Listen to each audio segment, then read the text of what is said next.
La délibération suivante, Monsieur Boucher, c'est justement la mise en place, pas la mise en place, mais la modification du règlement d'indemnisation des professionnels, la fameuse SIAP. La SIAP, c'est le P de piétonisation. En même temps, il y a la SIAT, qui est le T de tramway. Oui, je vais me garder de lire la délibération. J'ai peur de me faire gronder par Madame Maïka.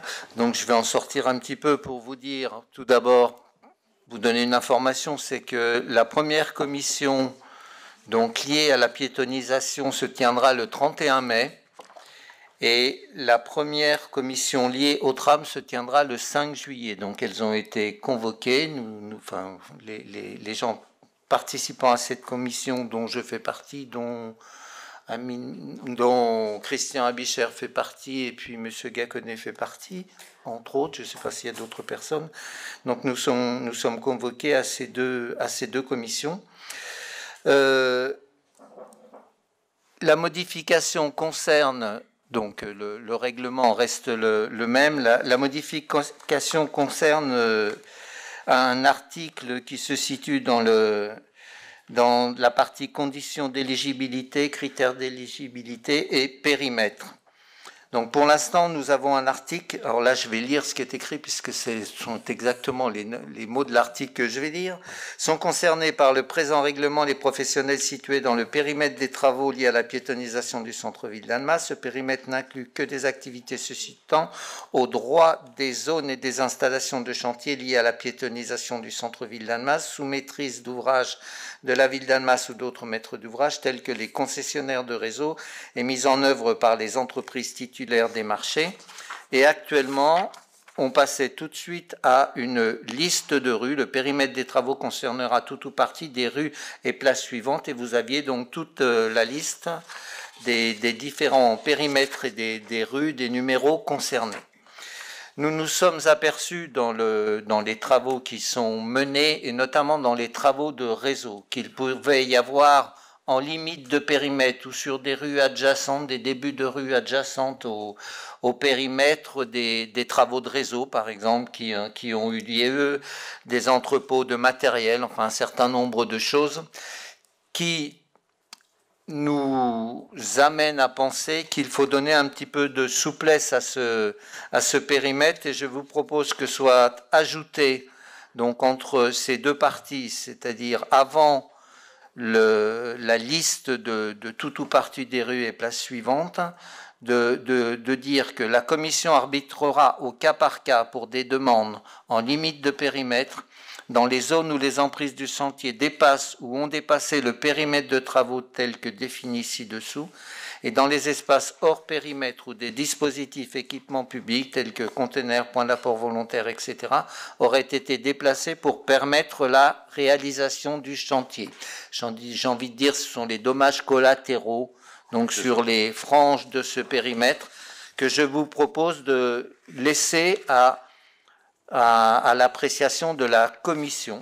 Ça n'empêche pas que c'est pas open bar, hein, mais ça ne si on reste ainsi sur le périmètre avec des numéros des rues, etc., il y a un certain nombre de commerces qui ont été touchés temporairement pendant des travaux, peut-être, je pense notamment, ça concerne le tram, mais notamment rue du Gifre, il y a eu une partie de travaux alors qu'il n'est pas sur la rue du Gifre, n'est pas dans le périmètre, mais c'était lié au déplacement des réseaux d'eau.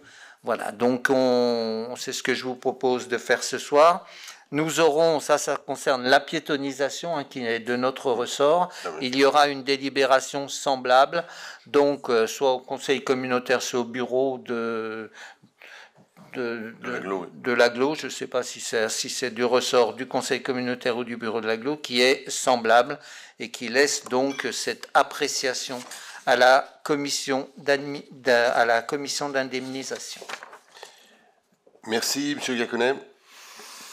Oui, je m'y attendais, pour être très honnête, à cette modification. Il y a 4 ans de ça, lors des débats des municipales, j'avais annoncé une enveloppe globale autour entre 7 et 8 millions d'euros pour indemniser l'ensemble du centre-ville. Vous m'aviez un peu ri au nez, monsieur le maire, à l'époque vous étiez candidat. Là, je me rends compte aujourd'hui que on va pousser un tout petit peu. Vous dites que c'est pas open bar, mais je pense sincèrement, sans être open bar, c'est que vous laissez un flou autour de... Autant les numéros étaient quelque chose de très strict et clair, autant là, ça va être à l'appréciation. C'est-à-dire... Non, il faut... Ah bah alors, vous venez de dire le mot...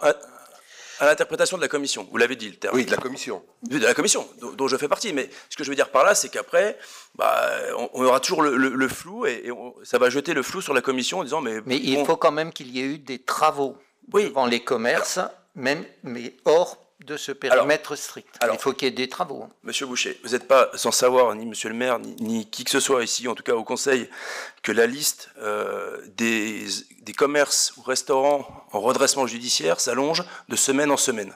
D'accord ? Il y en a qui n'ont même pas été impactés, entre guillemets, si je suis, par un seul trou devant leur commerce ou une seule barrière. Voilà. Ce sont des commerces historiques d'Annemasse. Je pense que tous autant qu'ici, on n'a absolument pas envie de les voir fermés. Ne serait-ce que parce qu'on en est entre guillemets responsable suite aux travaux, donc on a envie de les maintenir autant que possible debout, mais qu'à un moment donné, ça va être compliqué. On n'en est qu'à 6 mois de travaux. Aucun rail n'a été posé. Donc ça veut dire qu'il y a encore 1 an et demi de travaux. Moi, je veux bien qu'on soit solidaire. S'il faut l'être, je le serai avec grand plaisir. Je rappellerai, je ne vais pas redébattre du tracé, il y avait aussi des raisons pourquoi on voulait aller à la gare, mais je ferme tout de suite la parenthèse. Maintenant, les travaux ont débuté, donc c'est terminé. On n'en est qu'au début. Voilà. Donc on va pousser les murs du périmètre pour aller chercher ceux qui sont en difficulté pour éviter de les perdre. Très bien, mais assumons-le. Il faut l'assumer. Oui, mais on l'assume. Il faut assumer en disant, bah voilà, on n'a pas envie que des enseignes historiques tombent parce qu'on sait ce qu'on perd, on ne sait jamais ce qu'on va gagner. Alors même si des fois on a quelques infos qui glaceraient le sang aujourd'hui à tous ceux qui les sauraient, et je me garde bien pour moi les informations que j'ai actuellement. Voilà, donc maintenant autant assumer. Maintenant moi la question que je me pose, c'est à combien va s'élever maintenant avec cette interprétation finalement du périmètre ou d'aller chercher ceux qui sont autour, qui peuvent être à la rue du Gifre, qui peuvent être place de l'Hôtel de Ville, qui peuvent être avenue de la Gare, et j'en reviendrai, j'en avais déjà parlé, on peut aller jusqu'à peut-être la route de Bonneville, sur l'avenue Aristide Briand qui avait été impactée au tout début et qui l'est aujourd'hui aussi. Je veux dire, si on élargit, on peut élargir très très loin. Donc la question est de savoir aujourd'hui à combien va s'élever la nouvelle enveloppe d'indemnisation pour la SIAP. Merci. Alors, je pense d'abord que je laisserai M. Bédy répondre et M. Abicher qui sont là, mais je vais reprendre une chose, c'est la formule de M. Boucher, c'est pas open bar, c'est-à-dire qu'on ne généralise pas à tous les commerces, y compris les commerces dont vous parlez, et bien évidemment je suis au courant et on travaille beaucoup avec eux pour trouver des solutions. De la part même de ces commerçants, ils ne mettent pas en cause les travaux. Il y a des situations qui datent de post-Covid et qui sont importantes. Il suffit de discuter avec eux et de voir leur relevé de chiffre d'affaires pour voir que la baisse du chiffre d'affaires ne date pas des travaux. Il n'empêche qu'on sera à leur côté aussi. On a bien de manières d'être à leur côté pour aider les commerces. Aujourd'hui, vous dire à combien c'est, je ne sais pas. Mais nous avons, comme nous l'avons fait pour la première tranche qui ne concernait que l'agglo, là on est concernés tous les deux, on a ouvert une ligne de crédit. Aujourd'hui, des deux côtés, on a ouvert une ligne de crédit à 1 million chacun, donc ça fait 2 millions. Il y a déjà 2 millions sur la table, si nécessaire, et on l'a dit, et je le redis, et je peux parler aussi au nom du président de l'agglo, on ira plus loin. Parce que, évidemment, je partage votre souci de défendre les commerces qui sont fortement impactés par les travaux. Donc voilà, c'est simplement pour repréciser ces éléments-là. Alors, M. Ecounet, avant d'en donner la parole à M. Bédy et M. Abicher, vous souhaitez compléter? Oui, je vous laisse. Oui, je compléterai juste une chose, parce que la commission a pour but justement de pallier à la baisse de chiffre d'affaires, et ça a déjà existé, M. Abicher pourra peut-être en témoigner, sur la tranche numéro 1. Il y a des dossiers qui ont été acceptés, d'un montant acté par la commission, et qui n'ont jamais pu arriver sur les comptes bancaires, parce que l'entreprise avait été liquidée. Voilà, ça fait partie aussi de la réalité du terrain, c'est-à-dire qu'entre le temps où les gens mandatent la commission, la prochaine étant le 31 mai, si mon agenda est juste, le 31 mai, Ils vont peut-être recevoir l'argent, je crois que c'est quelques semaines après, mais ça compte quand même en semaines. Et c'est vrai que certains n'ont pas la trésorerie pour attendre que l'argent rentre. Et je fais une parenthèse, le chiffre d'affaires, enfin, on peut compenser avec le SIAP, mais ça ne compensera jamais en totalité le chiffre d'affaires qui est perdu. Voilà, donc c'est un palliatif, certes, avec des deniers publics, et une fois de plus, il a assumé, et moi là-dessus, je n'ai pas grand-chose à redire, mais ça ne palliera jamais le chiffre d'affaires ou le chiffre d'affaires qui est à venir dans les mois prochains. Donc voilà, moi la solidarité je veux bien, et à un moment donné, je vous dis, les 2 millions seront vite consommés. Je précise une chose, si la commission se réunit selon le calendrier que M. Bouchet a donné, c'est y compris parce que nous, c'est-à-dire les collectivités, on est allé dire aux commerçants, déposez vos dossiers. Sinon, il n'y avait pas de dossier, ils attendaient. Il ne faut pas qu'ils attendent, je suis d'accord avec vous. Parce que plus ils attendent, plus les difficultés sont grandes et plus c'est compliqué le trou est compliqué à combler. Donc c'est bien à notre demande, aux demandes des collectivités, que un certain nombre de commerçants, aussi bien pour la piétonisation que le tram, ont déposé leur dossier. Et en leur disant, mais vous pourrez en déposer d'autres. Éventuellement, c'est pas une fois seulement pour l'ensemble des travaux, c'est bien sur l'accompagnement constant des difficultés qu'ils peuvent avoir. Donc ce souci, on l'a, mais on a aussi, j'en conviens, les mêmes inquiétudes que vous. C'est pas une situation facile, c'est ce qui se passe malheureusement dans toutes les villes qui ont fait ce type de travaux. Après, ça va beaucoup mieux et ça redémarre, mais il y a un moment difficile à passer. Monsieur Mehdi. Merci. Même si effectivement je ne fais pas partie de la commission, je pousse un certain nombre de commerçants. On s'est rendu compte qu'un certain nombre de commerçants étaient en attente et ne montaient pas leur dossier. Donc effectivement, on est derrière eux pour les pousser à le faire. Mais j'insiste sur un point, Monsieur Gacquonet, vous avez beaucoup dit que les commerçants ne tiendraient peut-être pas le mois, le temps de la commission ou autre. Je tiens à le rappeler, et vous le savez peut-être mieux que moi, c'est qu'aujourd'hui, c'est pas la conséquence, et je voudrais pas qu'on aille sur ça. C'est important, et les commerçants qui sont en difficulté, que vous n'avez pas cités, et qui sont en redressement judiciaire, aujourd'hui le disent, ce n'est absolument pas les travaux qui sont la résultante. C'est souvent le PGE. Vraiment, on peut en discuter, on pourra aller ensemble en discutant avec eux. Il y a une réalité de baisse de chiffre d'affaires un peu avant le Covid pour certains. D'autres, depuis le Covid, ils n'ont pas eu la chance de retrouver l'activité qu'ils avaient auparavant. Aujourd'hui, les conséquences sont liées au fait que le PGE, pour ceux qui ne connaissent pas le fonctionnement, a été gelé par certains pendant 2 ans, mais la durée restante était restée toujours la même. Donc, ils se retrouvent avec des mensualités bien plus élevées que ce qui était prévu, avec un chiffre d'affaires qui a diminué. Donc, aujourd'hui, les difficultés, elles sont celles-là. Si on parle d'un commerçant d'Annemasse qui est très connu, malgré les travaux, janvier, février, mars, il fait les mêmes chiffres d'affaires, et pourtant, il est très impacté, puisqu'il est proche de la mairie, il fait les mêmes chiffres d'affaires que l'année précédente. Donc moi j'entends qu'on va devant des grandes difficultés, on va avoir de la casse, et c'est vrai, il ne faut pas se cacher. Donc ça, c'est une réalité. Par contre, il ne faut pas remettre ces difficultés-là sur les travaux et les projets engagés par la ville et l'agglo. Ça, c'est important.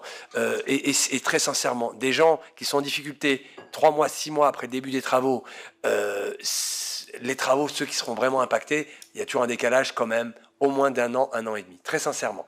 Si, vraiment. Sauf s'il y a...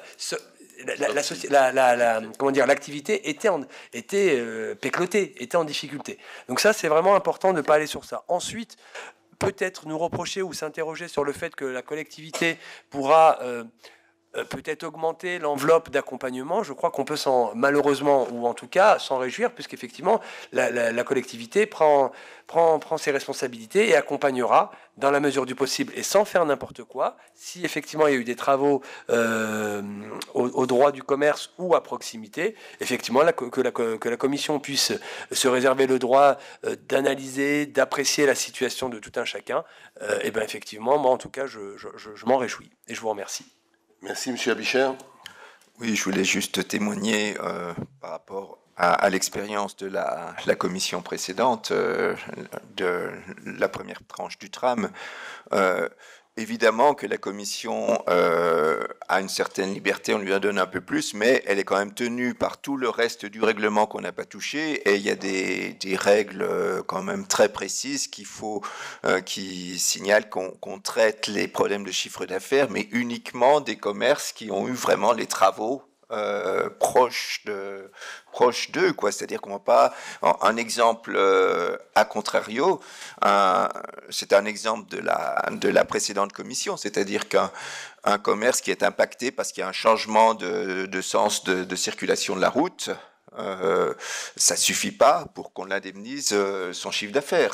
Il y a des règles très précises qui sont dans le règlement, et ensuite, bon, on a une certaine marge de manœuvre dans la commission. On y sera tous les deux, Monsieur Gacquonet.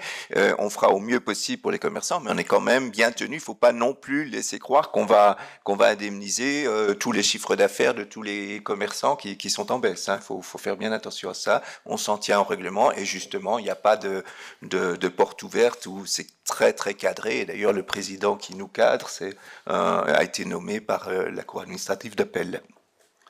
Monsieur Gacquonet ? Oui, ça sera ma dernière intervention. Je vais peut-être répondre tout de suite à Monsieur Abichard. Moi, mon inquiétude, c'est de se dire finalement d'être tenté. Après, on peut être totalement objectif. Et comme vous l'avez dit, il n'y a pas que des élus autour de la table. Il y a aussi des présidents de cour d'appel, etc. Mais on pourrait être tenté de pousser un peu plus certains dossiers parce que c'est un commerçant historique, parce qu'on n'a pas envie de le voir perdre, tomber, etc. Donc c'est là où je dis qu'on pourrait tomber un petit peu dans la facilité, entre guillemets, en disant, bon, on augmente l'enveloppe, et puis on va vraiment aider un peu plus ceux qui en ont le besoin, et on a envie d'aider. Je répondrai juste à Amine Mehdi par rapport, certes, les travaux ont joué son rôle, les travaux jouent leur rôle. Dire qu'ils étaient déjà en difficulté avant, oui, peut-être, certainement. On sort quand même de 3 ans ou 2 ans de Covid. Les trésoreries sont exsangues bien avant même que les travaux débutent. Je veux dire, aujourd'hui, la personne qui n'est pas propriétaire, il doit payer son loyer, plus les PGE, plus l'énergie qui a augmenté, plus ses fournisseurs qui doit commencer à les payer, comme on dit, au cul du camion, ça va devenir compliqué. Mais si vous voulez, c'est une addition de tout. Les travaux, on ne pouvait pas non plus les reporter parce qu'on attendait que leur trésorerie regonfle. C'est juste illusoire. Il y a des problèmes nationaux, on vous l'avait dit également, sur des enseignes nationales par principe. Mais moi, ce qui m'inquiète le plus, c'est les commerçants indépendants que l'on connaît depuis des générations ici à Annemasse. Donc voilà, et la trésorerie, qu'on le veuille ou non, c'est le nerf de la guerre. Aucun commerçant n'a 2 ans de trésorerie d'avance, ça j'y crois pas.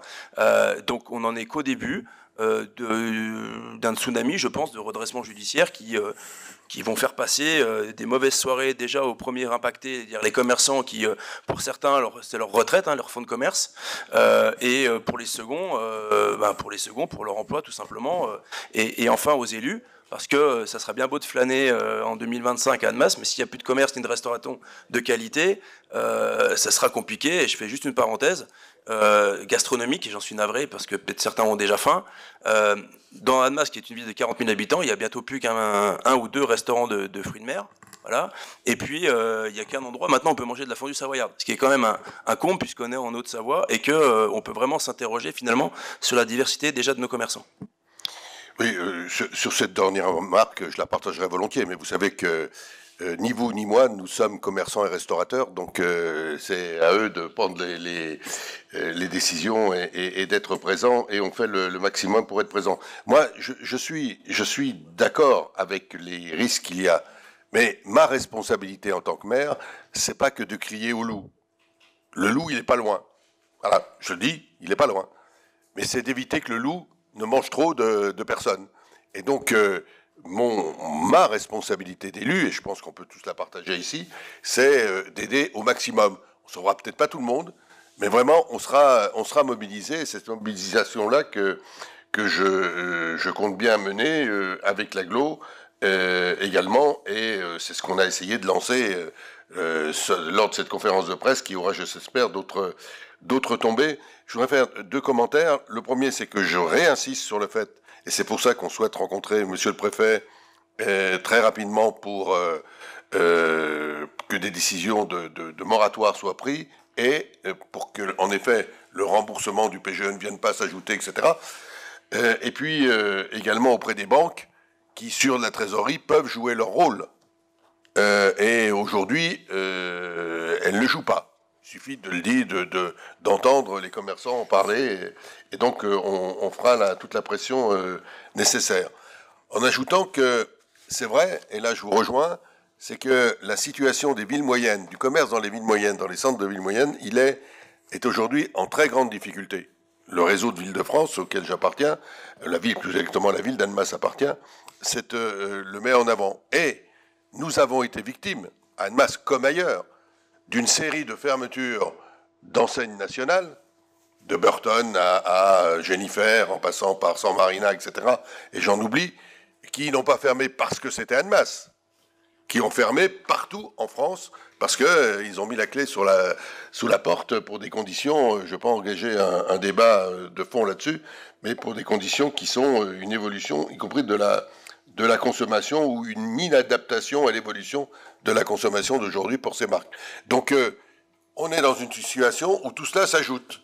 Et là je vous rejoins, tout cela s'ajoute et les risques sont donc plus grands. Mais je suis sûr qu'ensemble on va essayer de faire pour le mieux, et toutes les mesures qu'on prend en ce moment et que vous votez avec nous, et je vous en remercie, devraient aller dans ce sens-là. Il n'y a plus d'intervention, donc je propose cette délibération aux voix. Est-ce qu'il y a des votes contre? Est-ce qu'il y a des abstentions? Merci.